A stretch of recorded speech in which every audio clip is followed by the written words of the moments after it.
अब बात बिहार की। बिहार में सरकार बनाने की तैयारियां जोर शोर से चल रही है। नई सरकार का शपथ ग्रहण पटना के ऐतिहासिक गांधी मैदान में होगा और ये समारोह बेहद ही भव्य होने वाला है, जिसमें प्रधानमंत्री नरेंद्र मोदी, कई राज्यों के मुख्यमंत्री, केंद्रीय मंत्री और एनडीए के वरिष्ठ नेता शामिल होंगे। अनुमान है कि लाखों लोग इस ऐतिहासिक पल के साक्षी बनेंगे। शपथ ग्रहण से पहले आज एनडीए के दो प्रमुख दल यानी जेडीयू और बीजेपी ने अपने अपने विधायक दल की बैठक की। बैठक के बाद नीतीश कुमार को विधायक दल का नेता चुना गया। जेडीयू की बैठक सुबह 11 बजे मंत्री श्रवण कुमार के आवास पर हुई और वहीं बीजेपी विधायक दल की बैठक सम्राट चौधरी के आवास पर हुई और उनको विधानमंडल का नेता चुना गया, जबकि विजय कुमार सिन्हा को उपनेता चुना गया। विधायक के नेता के रूप में श्री सम्राट चौधरी जी और उपनेता के रूप श्री विजय कुमार सिन्हा जी को सर्वसम्मति से नेता और उपनेता चुना है और भारतीय जनता पार्टी की ओर से जोड़ी हिट भी है और यह जीत का भारतीय जनता पार्टी के नाते चौका है।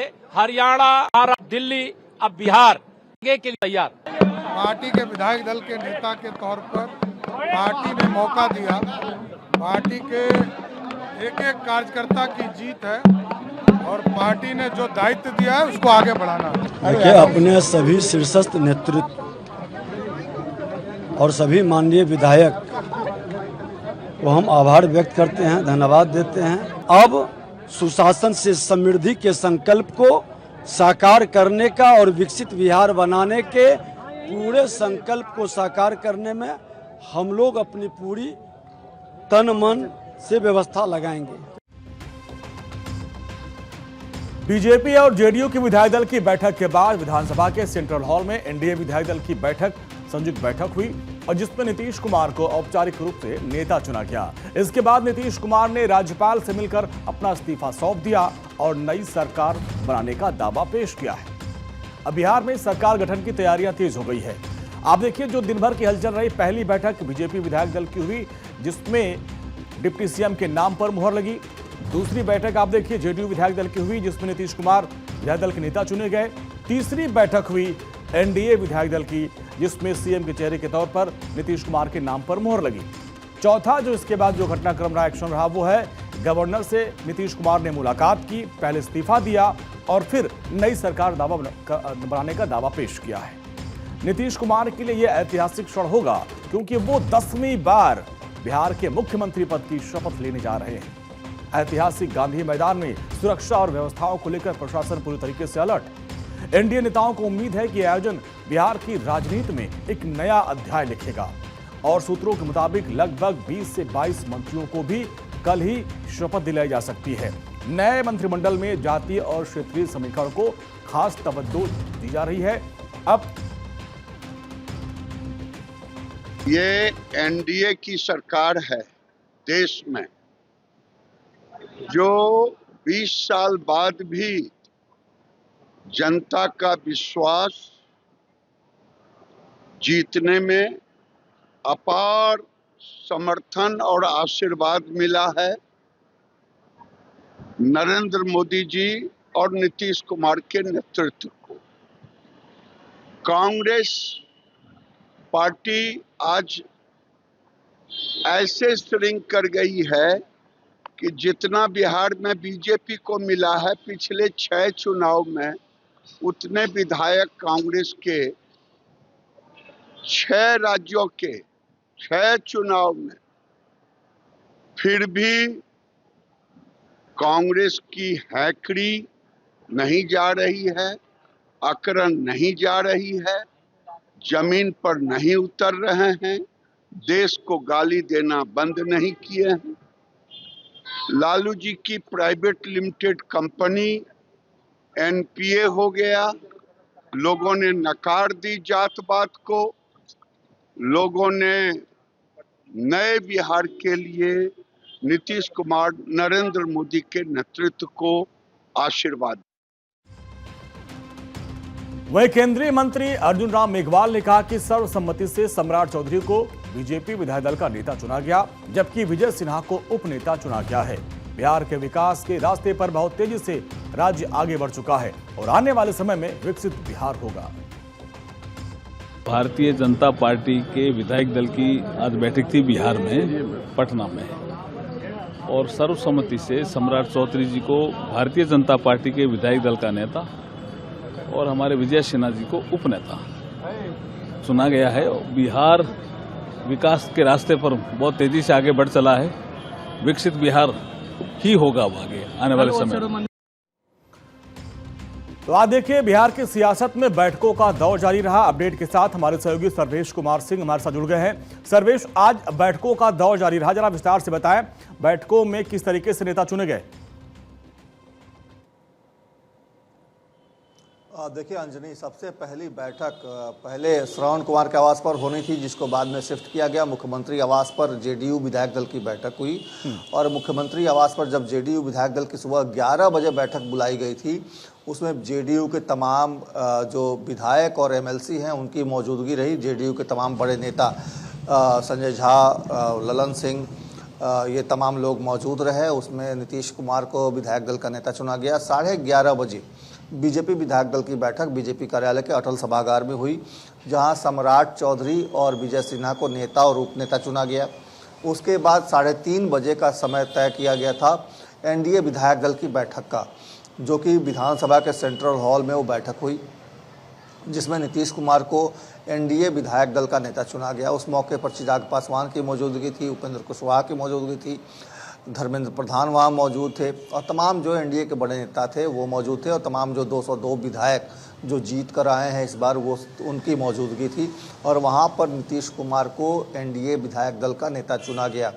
वहाँ से नीतीश कुमार सीधे निकले और उनके साथ जो ये बड़े नेताओं का जब जिनका मैंने नाम लिया, चाहे वो सम्राट चौधरी हो, विजय चौधरी हो, विजय सिन्हा हो, धर्मेंद्र प्रधान हो, चिराग पासवान हो, ये तमाम लोग नीतीश कुमार के साथ फिर एक अने मार गए। वहाँ पर से फिर चिराग पासवान, उपेंद्र कुशवाहा, नीतीश कुमार, सम्राट चौधरी, विजय सिन्हा, धर्मेंद्र प्रधान, ये तमाम लोग, विजय चौधरी के साथ फिर ललन सिंह, ये तमाम लोग फिर राजभवन गए। वहाँ पर इन लोगों ने, नीतीश कुमार ने पहले अपना इस्तीफा सौंपा, विधानसभा भंग करने की सिफारिश की, जिसको राज्यपाल ने स्वीकार किया और स्वीकार करने के साथ ही नीतीश कुमार को कार्यवाहक मुख्यमंत्री कल सुबह 11:30 बजे तक बने रहने का निर्देश दिया। और उसके बाद उनके जो जो उन्होंने दावा पेश किया था सरकार बनाने को लेकर, उसको स्वीकार किया और उसके लिए उनको आमंत्रित किया कि कल सुबह 11:30 बजे पटना के गांधी मैदान में आप आइए और वहां पर आकर आप पद और गोपनीयता की शपथ लीजिए। तो एक तरह से कहें तो जो प्रक्रिया होती है, पूरी प्रक्रिया का पालन करते हुए तमाम जो गतिविधियाँ थी उसको पूरा किया गया है। नीतीश कुमार करीब माना जाए तो 6:30 बजे के आसपास वो अपने आवास पहुंच गए थे। राज्यपाल से मुलाकात करके इस्तीफा देकर और सरकार बनाने का दावा पेश करने के बाद आमंत्रण लेकर अगली सरकार के गठन का, और वो अपने आवास पहुंच गए थे। वहाँ पे उनके साथ ललन सिंह और संजय झा वगैरह लोग और विजय चौधरी जैसे सरीखे लोग उनके साथ मौजूद थे, क्योंकि जेडीयू की लिस्ट पर भी एक मंथन चल रहा है, किसको मंत्री बनाया जाए, किसको मंत्री नहीं बनाया जाए। अभी तक मंत्रियों को जो सूचना है वो नहीं गई है। माना जा रहा है कि देर रात तमाम जो इनको मंत्री बनाया जाना है उनको सूचना भेजी जाएगी और उनको निमंत्रण भेजा जाएगा। इसके अलावा अगर बात करें बीजेपी की, तो बीजेपी की तरफ से अमित शाह 8 बजे रात में पटना पहुंचने वाले हैं। पटना पहुंचने के बाद वो पटना के एक निजी होटल में रहेंगे। वहाँ उस होटल में उनकी बीजेपी के तमाम बड़े नेताओं के साथ बैठक होगी। वहाँ पे बीजेपी के कौन कौन से मंत्री होंगे उनके नामों पे चर्चा होगी, उस पर आम सहमति बनाने की कोशिश और उस पर मुहर लगाने की, एक तरह से कहें तो प्रक्रिया को एक अमली जामा पहनाने की कोशिश की जाएगी। तो एक तरह से कहें तो पूरा घटनाक्रम यही रहा है। कल सुबह 11:30 बजे का समय मुकर्रर किया गया नीतीश कुमार की ताजपोशी का, और साथ में जो समीकरण चल रहा है 13 मंत्री होंगे बीजेपी और जेडीयू से, 3 मंत्री होगा एलजेपीआर का, 1 आरएलएम का और 1 एचएएम का। ठीक है, तो इस तरीके से आप हमारे साथ बने रहिए, क्योंकि अब सबसे बड़ा साथ सवाल यही है कि कल जब मुख्यमंत्री नीतीश कुमार शपथ लेंगे तो उनके साथ कितने मंत्री शपथ लेंगे, क्या फॉर्मूला होगा, जरा उसके बारे में चर्चा कर लेते हैं। सवाल यह है कि बिहार की नई सरकार के मंत्रिमंडल की सूरत कैसे होगी, और इसके लिए एक फॉर्मूला तय किया गया है। 6 विधायक पर 1 मंत्री के हिसाब से फिलहाल एलजेपी रामविलास को 3 मंत्री पद मिलने की संभावना है, जीतनराम मांझी और हम इसके अलावा कुशवाहा की पार्टी को 1-1 मंत्री मिल सकता है। अब सवाल यह है कि जेडीयू और बीजेपी से कितने मंत्री शपथ लेंगे, इसकी तस्वीर करीब करीब साफ हो गई है। आपको कुछ संभावित चेहरों के बारे में बताते हैं, जरा उनको आप जानिए कि ये वो चेहरे हैं जो मंत्रिमंडल में नजर आएंगे। विजेंद्र प्रसाद यादव, लेसी सिंह, ये जेडीयू के संभावित मंत्रियों की लिस्ट हम आपको बता रहे हैं। विजय कुमार चौधरी, शीला मंडल, श्रवण कुमार, मोहम्मद जमा खान, मदन सहनी, जयंत राज, रत्नेश सदा, उमेश सिंह कुशवाहा, सुनील कुमार, अशोक चौधरी। अब बीजेपी के कोटे से जो संभावित मंत्री हैं उनके बारे में भी आपको बता देते हैं। इसमें आप देखिए सम्राट चौधरी और विजय सिन्हा, देखिए जात की भी आज भूमिहार से आते हैं, जात से मंगल पांडे ब्राह्मण समुदाय से आते हैं, रजनीश कुमार भूमिहार समुदाय से आते हैं, नीतीश मिश्रा ब्राह्मण और नितिन नवीन कायस समुदाय से आते हैं, रेणु देवी नूनिया, नीरज सिंह बबलू राजपूत समाज से आते हैं, संजय सरावगी वैश्य से और हरि सहनी निषाद समाज से आते हैं। तो ये जो संभावित चेहरे हैं, अब इनके बारे में हमने आपको बताया। इसके साथ ही एनडीए की सहयोगी पार्टियों के विधायकों को भी मंत्रिपद मिल सकता है, जिनमें संभावित नाम क्या है उसको भी आपके सामने रखते हैं और किनका नाम आगे चल रहा है। संभावित मंत्रियों की लिस्ट में एलजेपी आर की तरफ से राजीव तिवारी ब्राह्मण चेहरा है, हम की तरफ से संतोष सुमन मांझी और आरएमएल की तरफ से स्नेहलता कुशवाहा जो उपेंद्र कुशवाहा की पत्नी है, इनका नाम आगे चल रहा है। तो बिहार विधानसभा में एनडीए की संयुक्त बैठक संपन्न होने पर केंद्रीय मंत्री और एलजेपी नेता रामविलास पासवान की पार्टी से अध्यक्ष रहे चिराग पासवान ने कहा कि एनडीए विधायक दल की बैठक ने सीएम नीतीश कुमार को अपना नेता चुना है और जिस तरीके से बिहार की जनता ने एनडीए पर विश्वास जताया, प्रचंड जीत देने का काम किया, ऐसे में अब हम सब की बड़ी जिम्मेदारी बनती है कि जनता के इस भरोसे पर हम खरे उतरे। कल शपथ के बाद जो हमने वादे किए उसको जल्द से जल्द हम पूरे करेंगे।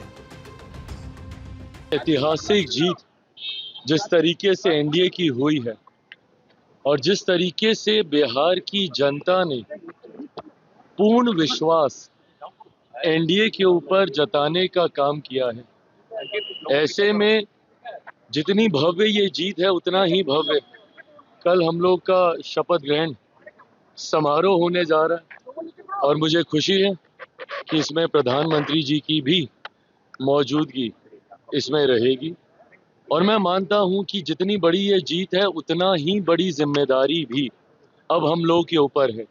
जो बातें हम लोगों ने चुनाव प्रचार के दौरान कही थी, जो संकल्प पत्र में जो वादे हम लोगों ने किए थे, कल से उन वादों को भी पूरा करने की शुरुआत होने जा रही है। तो अब देखिए कल इतिहास रचा जाएगा। नीतीश कुमार 10वीं बार मुख्यमंत्री पद की शपथ लेंगे, लेकिन सबकी नजर है कि अब उनकी कैबिनेट में कौन कौन से मंत्री पद होंगे, जिनके चेहरे पर संभावित नाम हमने आपको बताए। लेकिन सर्वेश के पास चलते हैं ज्यादा जानकारी के लिए। उनके पास सर्वेश, तमाम जो संभावित चेहरे हैं हमने उनके बारे में बताया। क्या जो पिछला मंत्रिमंडल था उसमें कुछ फेरबदल इस बार देखा जा सकता है, कुछ नए चेहरों को मौका मिल सकता है? जी बिल्कुल, देखिए जिस तरीके से महिलाओं ने वोट किया, जिस तरीके से युवाओं ने वोट किया, उसको देखते हुए ऐसा लग रहा है कि महिला और युवाओं पर खास फोकस होगा और निश्चित तौर पे नीतीश कुमार के मंत्रिमंडल में इस बार महिलाओं और युवाओं को ज़्यादा तरजीह दी जाएगी, क्योंकि जिस तरीके से जो प्रचंड जीत हुई है, प्रचंड बहुमत मिला है, उसमें महिलाओं की भागीदारी बहुत ज़्यादा थी, युवाओं की भागीदारी बहुत ज़्यादा थी। हालांकि इस वोट बैंक में सेंध मारने की कोशिश विपक्ष ने बहुत ज़्यादा की, लेकिन वो सफल नहीं हो पाए और निश्चित तौर पे ये वोट बैंक कहीं ना कहीं एनडीए के लिए बहुत बड़ी ताकत बन के उभरा है। तो ऐसी परिस्थिति में इस तबके को खुश करने के लिए, इस तबके को कहीं ना कहीं आगे लाने के लिए नीतीश कुमार की कैबिनेट में मंत्री पद से सुशोभित किया जा सकता है। जिस तरीके से जातीय समीकरणों का भी ख्याल रखा जाएगा, नीतीश कुमार सोशल इंजीनियरिंग के लिए जाने जाते हैं, तो बिहार में जातीय आधारित गणना भी हो चुकी है, तो जिसकी जितनी संख्या भारी उसकी उतनी हिस्सेदारी, ये नीतीश कुमार लगातार कहते रहे, उनकी पार्टी कहती रही है। तो ऐसी परिस्थिति में जातीय समीकरण भी देखने को मिलेगा, सोशल इंजीनियरिंग का पूरा नमूना नीतीश मंत्रिमंडल में देखने को मिलेगा। और जिस तरीके से जो वोट बैंक बढ़ा है नीतीश कुमार का या फिर कहें एनडीए का, बीजेपी का, उस वोट बैंक को भी एक तरह से खुश करने की कोशिश इस मंत्रिमंडल विस्तार के जरिए होगी। लेकिन यह साल जो है, ये 5 साल का जो टेन्योर है अंजनी, ये बहुत अहम हो जाता था नीतीश कुमार के लिए, क्योंकि देखिए इंफ्रास्ट्रक्चर के लिहाज से नीतीश कुमार ने बहुत कुछ काम किया है, लेकिन बिहार में जो सबसे बड़ी समस्या है बेरोजगारी और पलायन की, उसको रोकने के लिए सबसे ज़्यादा ज़रूरत है निवेश और उद्योग की, जिसको लेकर एनडीए ने रोड मैप बनाया है। उसने अपने घोषणा पत्र में भी इस चीज़ का एक तरह से कहें तो जिक्र किया था। जिक्र ही नहीं, उसमें उस घोषणा पत्र में सबसे बड़ा अगर कोई रोड मैप दिखा तो वो निवेश और उद्योग को लेकर था। तो अगले 5 साल बिहार के दृष्टिकोण से काफ़ी अहम होने वाले हैं, क्योंकि रोजगार और पलायन ये 2 अहम मुद्दे हैं जिसको लेकर विपक्ष लगातार हमलावर रहा है। इस मुद्दे को खत्म करने की कोशिश नीतीश कुमार की सरकार करेगी इस 5 सालों में, ताकि 2030 में जब चुनाव में जाएं तो ये मुद्दा भी एक तरह से कहें तो गौण हो जाए और नीतीश कुमार के कार्यकाल को एक तरह से स्वर्णिम कार्यकाल के तौर पर बिहार का देखा जाए। तो इसकी कोशिश लगातार एनडीए के तमाम नेता कर रहे हैं और ये इसकी झलक भी देखने को आपको मिलेगी मंत्रिमंडल में। ठीक है सर्वेश, बहुत बहुत शुक्रिया इस पूरी बातचीत के लिए। तो कल मुख्यमंत्री नीतीश कुमार शपथ लेंगे, इसके साथ साथ उनके जो कैबिनेट के कुछ साथी हैं वो भी शपथ ले सकते हैं और ये भव्य समारोह होगा जिससे प्रधानमंत्री नरेंद्र मोदी, 4 केंद्रीय मंत्री, इसके अलावा 11 राज्यों के मुख्यमंत्री, उप मुख्यमंत्री भी शामिल होंगे।